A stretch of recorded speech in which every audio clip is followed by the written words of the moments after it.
This is part 2 of Doki X music. We actually got an intro this time, so I hope you enjoy. And if you do, please consider dropping a like. Without further ado, let's get into it. Around the corner and... Aha! We have found you! Natsuki, Keep your voice down, please. She looks around like she's paranoid being heard. You don't understand. She looks around like she's paranoid being heard. Nat, you don't understand. Yes, he speaks in a hushed whisper. I know, Echo, I missed the festival and it's my fault. I know that, okay? But I don't want them to come out and start having a go at me and... Natsuki, she stops her tangent. I've missed you. I've been worried. I am worried. We all are. She showed me a reaction that I can only describe as complete shock. You? Missed you too, okay? A lot. I'm sorry I missed the festival. I really wanted to go. It's okay. Sayori and I weren't exactly punctual either. She looks at me with confusion. It's just debate telling her. From what I know, Sayori considers her best friend alongside myself and maybe Monica. She'd want Natsuki to know. Would she? We said we wouldn't say anything though. So do we say? At the same time, I don't feel comfortable with it. That's her decision to make, not mine. Just like with Monica and Yuri. Something doesn't sit right with me lying about Natsuki. I'm not really lying, am I? It's just an omission. Something happened. Sayori couldn't make it. Okay, that sounds bad. She okay? She's safe at least. That's all I can say for now. It's terrible not being upfront, but I can tell she understands the story tells her. I quickly change the subject to the topic on my mind. Which brings me to my own question. What happened on Monday? You alright? Oh, that. It was just, we had a problem at home. I had to help my dad fix something. So I couldn't answer my phone, I'm sorry. Huh? Her explanation seems plausible enough, but I can't shake a bad feeling about it. A really bad feeling. A feeling bad enough to make me not believe a word she said. However, if she is lying to me of all people, she must be doing it for a reason. Why does that seem weird? I don't know. I don't press it. Alright, fair enough. She exhales and rocks on her heels. So that's why. Can't wait to get chewed up by Monica. She's worried about you when I told her I haven't seen you. She talked to her Yuri too. They're worried? Seems to react with a general surprise. You know, despite your differences, Yuri does care about you. She sighs and picks up her bag. Not today. I need some time to myself, you know? Plus, I need to go home early, need to start dinner.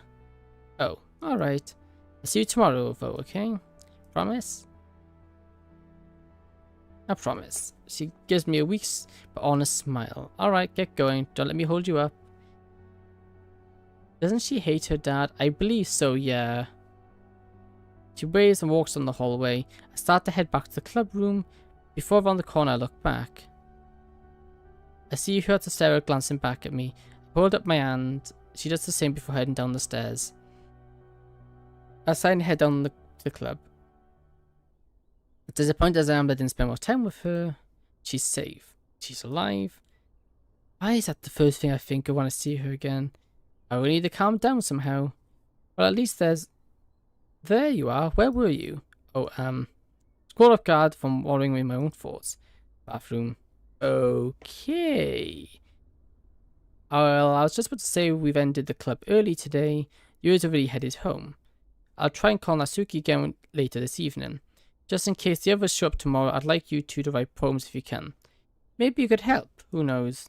Yeah, sure, yeah. Very reassuring. I grab my bag and wave to Monica and start my way home.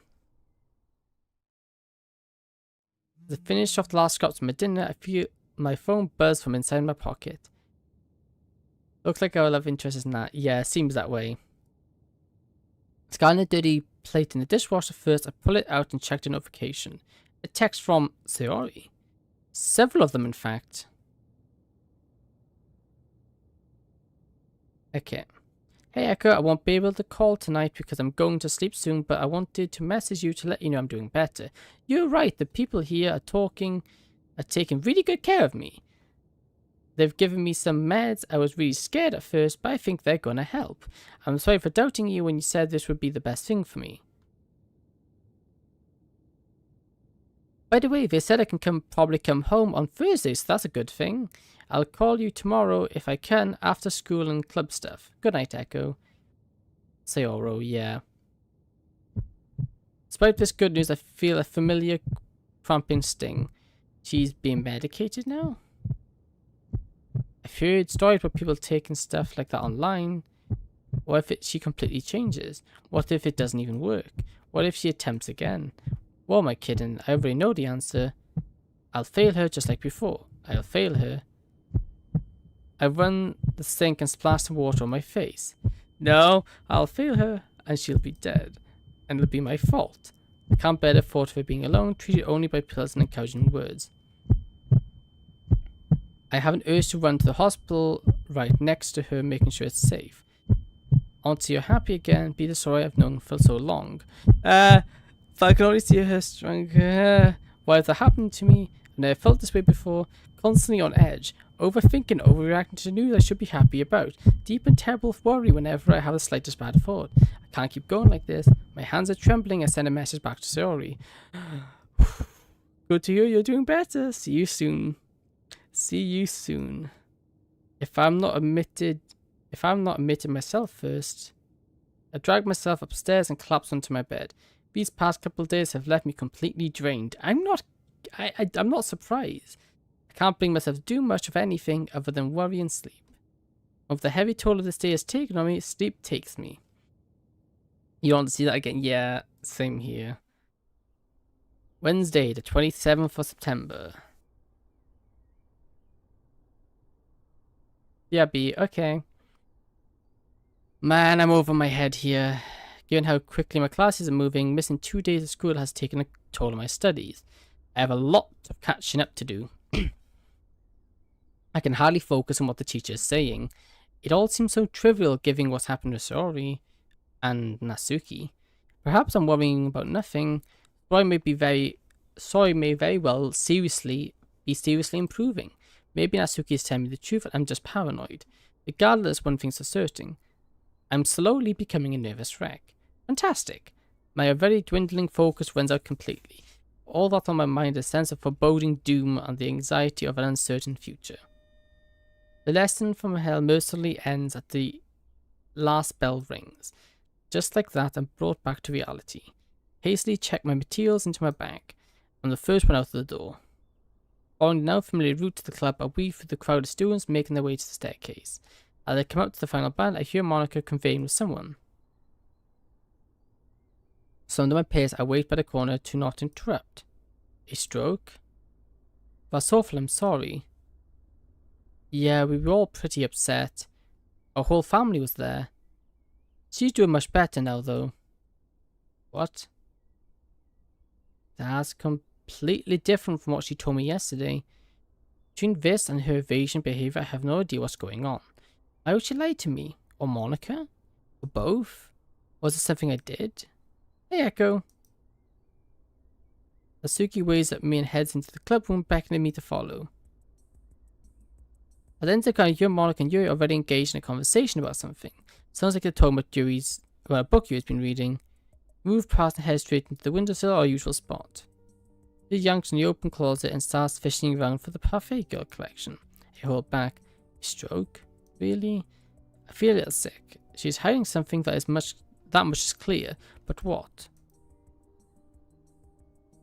I have to broach the subject with her. She returns, box in hand, and rifles through for the first volume.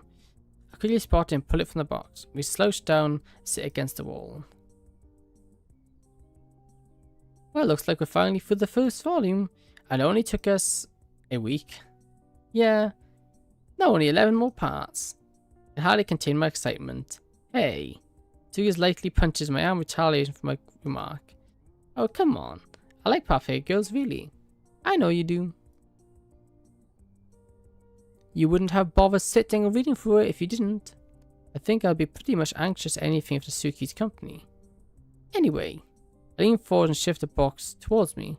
Running my fingers along the volumes, I find the second volume and swipe it out. I replaced it with the first one. Hey, keep them in order. She scoffed before putting the first volume in the order of the others. Sorry, don't worry about it. It just gets confusing otherwise. Good point. I'm sure she loves the state of my DVD collection. The three youngster man got my hand and flips to straight to the first page. Pulls it out between us like before. We're only a few pages when my mind starts to wander. I need to stop putting it off. This is the perfect opportunity to ask her what's going on. Monica and Yuri are busy. They left the club room to go look for a hole puncher. It's nearly the end of the club day today. We can always come back to the manga. And I need to know if something's wrong.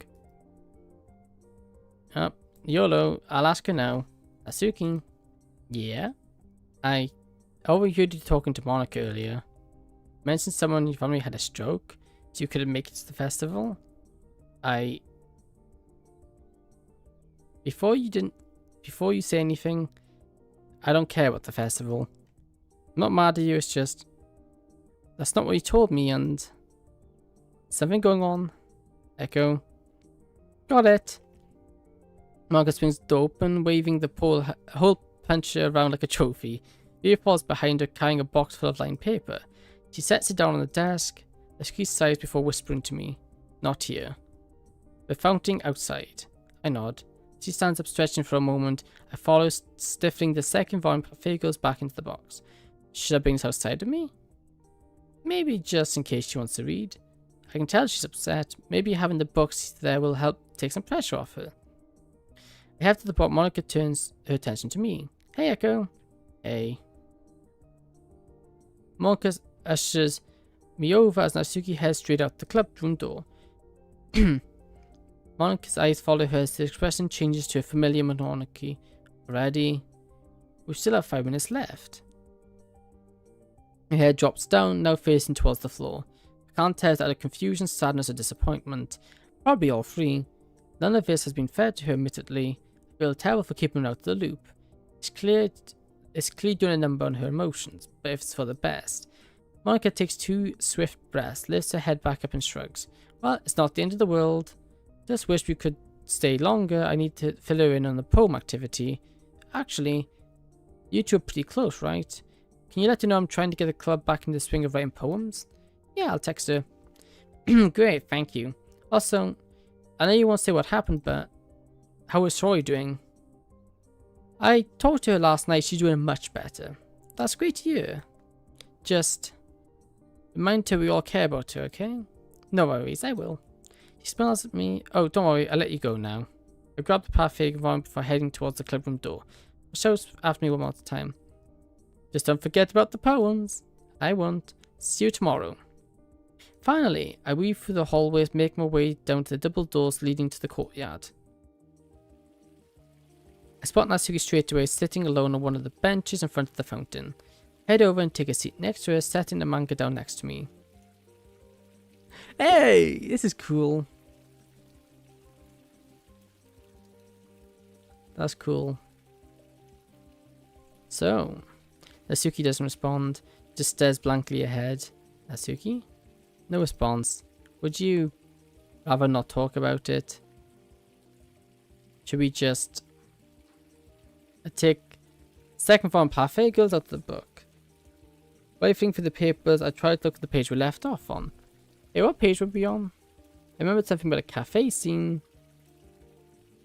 First time we get to CMC, yeah. If Natsuki...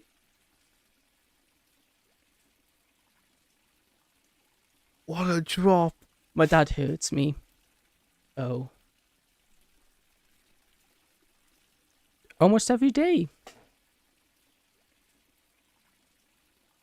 He has for as long as I can remember. Missed the festival because he had a bad morning and threw a bottle at me. Stopped me from leaving the house. Made me clean the basement while I cried. I wanted to go, I really did. It's funny, really. I wanted to perform my poem after all. It probably would have been fun, but... yeah. Now you know.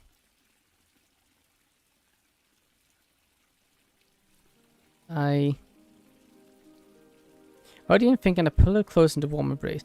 She flinches slightly at first, but reciprocates, gripping me firmly. I see her jerk back a little. Hey. He knows where to hit. So it doesn't show. Alex hurts a lot. My mind is flooded with 1,000 screaming voices. Rage, sadness, shock. She'd been abused this whole time. And I've just stood by, not once thinking about it. Her poems, her absence, her self-isolation. All of them are signs that I've ignored. I feel my chest tighten and my lungs start to burn. The familiar sting of anxiety. Natsuki, can't stay there. You can't. She looks in my eyes, tears beginning to form. What am I supposed to do, Echo? He decides where I go and when. Just kiss already. Again, I don't really think this is the best situation for that, honestly. No one would believe me. I have nowhere to go. And even if I did, the levee breaks.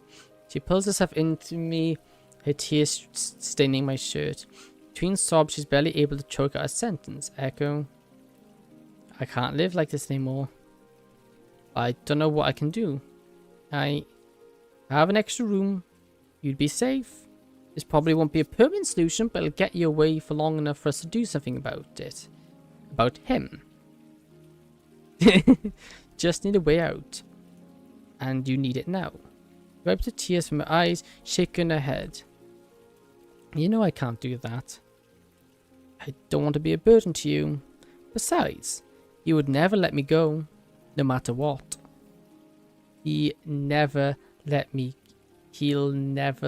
go. I mean, I could get you out of there. Or at least I could try. Give me, I don't know, a day. I'll come up with something. Some way. There has to be a way. Echo, I'm serious, Natsuki. She sits silent for a moment. She pulls away from me, wiping her tears from her cheek and sniffling. You can't get involved, Echo. I shouldn't have even... Please. We'll figure it out. I can't let you stay there, Natsuki. You don't get it. This will only make things worse. Think about the long term, Echo. I don't know if we should do this. Or if even change anything in the first place. I know you want to help, but... Natsuki, the only thing we should be concerned about is your safety. Because it's not going to get better if, well, you stay. We both know that what he's doing isn't okay, so I'm trying to put a stop to it now. Please work with me here. I already told you I have a spare room for as long as you need it. We just need to get your stuff out of there as soon as you can. Please? She takes a deep breath. Echo. Why did you have to make this so hard? I don't know, okay? I just don't know. Natsuki stares at the ground silently. I can only assume she's mulling the options over in her head. Taking a deep breath, she makes up her mind. As if on command, she raises from the bench I follow. You're right. I know it's not okay. Would you really want me over? Without a doubt. As long as I can keep you safe, we just need to figure out how to, well, get your stuff out of there. Get you out there first. Does she even need to go home? I mean, I could just walk you to my house now. It wouldn't work. He's expecting me home. 45 minutes ago. I feel a pit in my stomach, a tightening knot of her knees. And what happens if she's late? I think we know. I don't want her to get hurt. And I need my stuff. Clothes, medication, you know. It can't be today. Tomorrow then. We can't waste time. You'll have time to get your stuff packed and ready to go. I'll have time to figure out what on earth we're gonna do. This is so messed up. My heart's going about a mile a minute. But I need to try and keep it together and figure something out. For her. Oh, guys should have a heart attack, but I don't know if I can. Hearing that one of my friends had to go through that, it choke up a little. Damn it. Echo? Are you okay? You're getting a little... No, I'm fine. Just have to figure this out. I think I know what to do. The buzz of a mobile phone startles us both. We fall dead silent. Natsuki slowly pulls her phone out of her pocket and puts her finger in front of her mouth, mimicking a shush. He wanders over from the bench to avoid the gushing noise of the fountain. With bated breath, she answers. Seconds go by, followed by minutes. Each one feels like an hour. Each one's worse than the last. Several steps behind, I can make out her father shout over the line, her expression dropping more and more with each and every word. As she visibly flinches a couple of times, yanking the phone away from her ear as she does. Before I know it over, Natsuki turns to me defeated. Natsuki sighs. I've got to go home now. I'll walk with you. I don't think that's a good idea. Well, I do need to find out where your house... I want to be there for you. She gulps. Okay, we should go then. Wipes her tears with her sleeve and sniffles. Nodding, I quickly collect the parfait girls collect before we rush out the school gate. While we're walking, she shoots me a quizzitive look my way. By the way, why did you bring parfait girls? I thought you'd want to read. She brought the wheel box? I don't know. I thought maybe you just liked having it nearby, you know? Like a comfort thing. I guess it is, isn't it? Never really thought about it like that. She pauses. Well, I can't exactly take it home with me. Dad would... Don't worry. I'll keep it at my place. For safekeeping. Too late to take it back to the club, I take it. Yeah, fine. She appears to be uncomfortable with the decision before showing a weak smile. Just be careful with them, okay? Very important to me.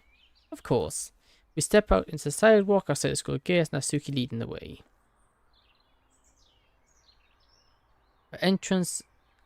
Our entire walk is punctuated by silence, but as we turn the corner, Natsuki speaks up. It'll be that one up on the right. She motions towards the house, her arms waving a little. We stop a few doors down, not quite sure what to say now. I set the manga down on the sidewalk for a moment. She stops before giving my hand a quick squeeze. I return the gesture, making sure to be careful. I don't want to hurt her. I'll see you tomorrow at the club. Echo? Thank you.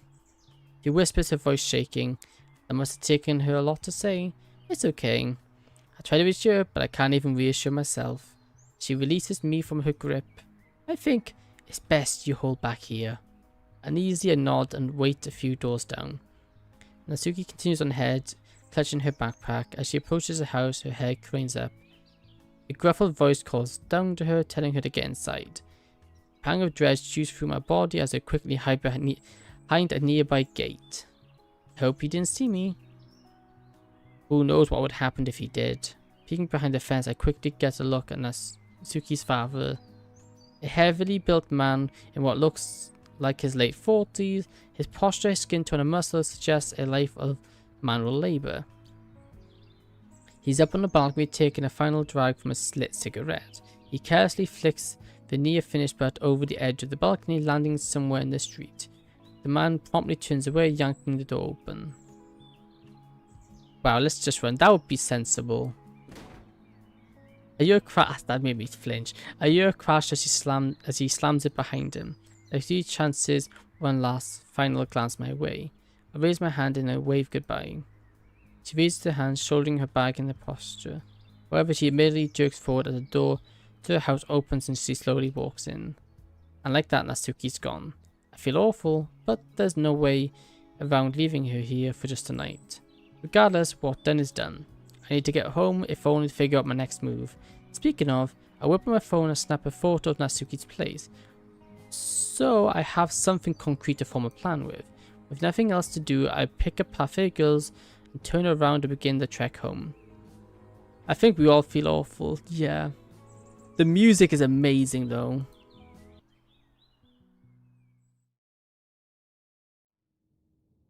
Three rings going on 4. Come on, pick up. Sorry. Hey, Echo. Hey, Sayori. How are you? She pauses for a moment. They're the best. The best I've been doing in years. I actually feel alright. I find it difficult to express my relief. I knew that getting professional help would be good for her, but I assumed it would take a more gradual process.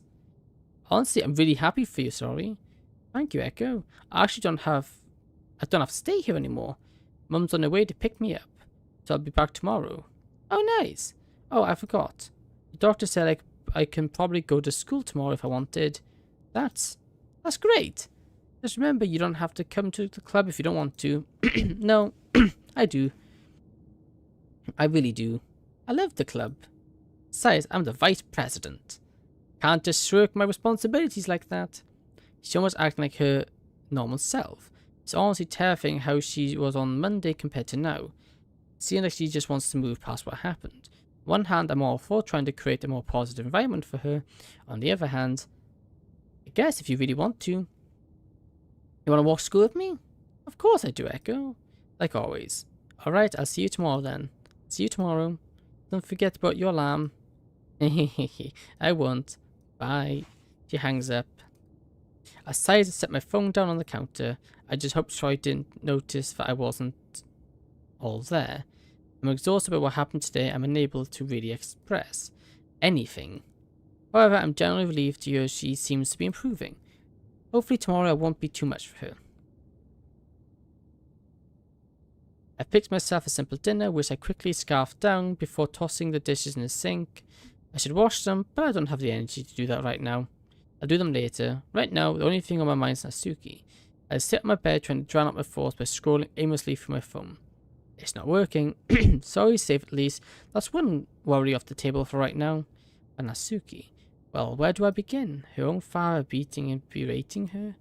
While scrolling through my phone, I come across a picture I took of Natsuki's house. Oh. I sense a plan coming together in my head.